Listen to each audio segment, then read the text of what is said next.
ụmụ ibe anyị ekene ụnụ. Ụmụ ibe nwanne ụnụ nwoke nọ nso ekene ụnụ. Ana m ewetara ụnụ ozi ọma site na Iyon Business Consultant.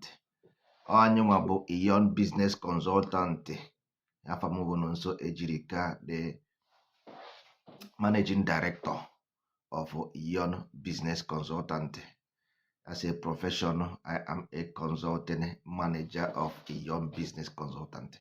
Dịka anyị si kwuo ụmụ ibe, anyị na-ewetara ụlọ ozi gbasara Igbo. Igbo, nsogbu Igbo na-enwe n'ụbọchị nke tata, o nwekwara solution. There is a solution to everything, every problem. Our own, the problem in afụ n'ụwa, what you see as a problem, have a source.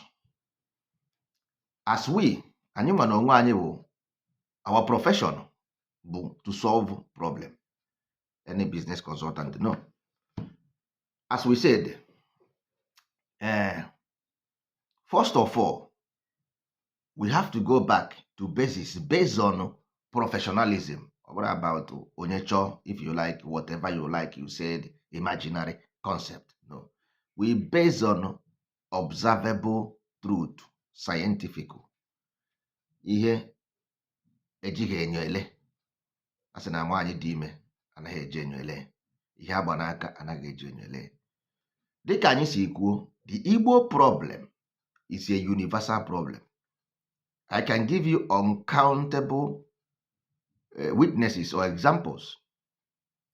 Go to Haiti, go to Yoruba land, go to Hausa land, go to Chicago, go to Australia, go to South Africa, go to Mozambique, go to Mali, go to Zimbabwe, go to all South Americans. You will see the evidence of this fact in your present, even including you that is listening. People will talk about, now let us go to specifically Igbo. We are on social media talking. Our people, how many of them ndị nọ outside Igbo land? We will later go to ndị nọ Igbo land.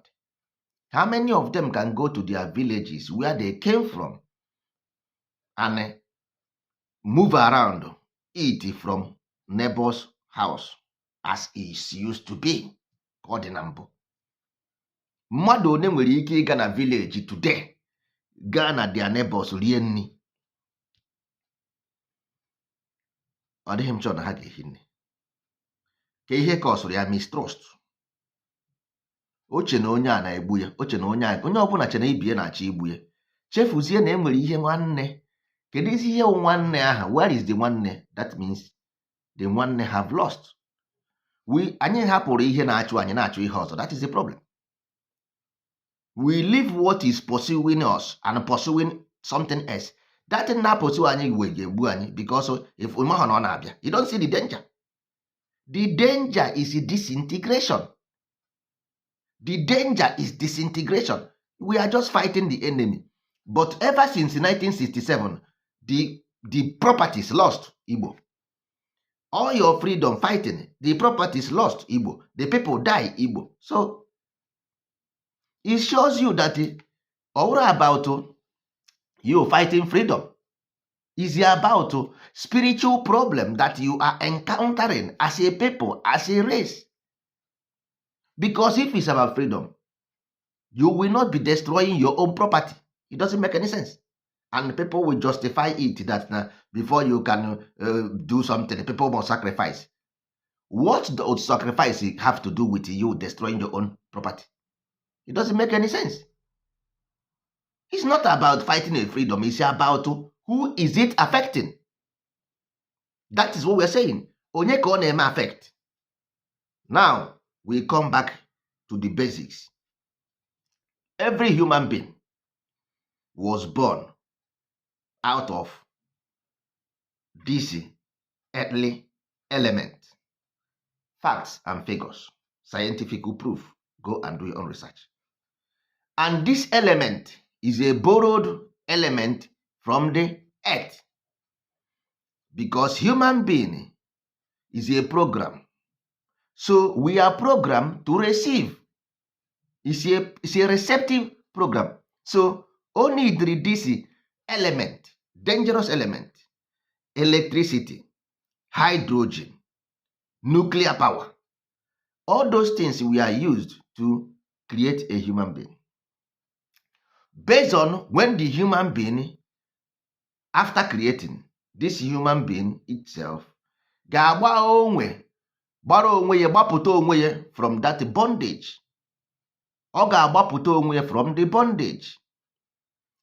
That is why, because ị naghị afụ ụzọ, you don't see. Ya ka eji wee nwee ihe a na-akpọ colonization. Colonized. A sị gị rụọ ọrụ nsi iburu bi ụwa ụzọ ọ ga-esi aga, ịrụghị ya. The same mmụọ esendiere gị the colonizers to understand that na ha na-ekwu maka colon, ebe nsi si aga. You still yet don't understand. Ọkwa the colonization lead to bondage. If you have a spiritual depth, you will live in bondage. So the country used as a colonial name is bondage. Until you go back to the basics and pay your debt, that bondage will never ever leave you. No matter what you do, you don't understand. I have pity for you. Honestly speaking, from the bottom of my heart, I feel for you because you got it. Mana one thing is, Pharaoh, as you said in your Bible, ekwube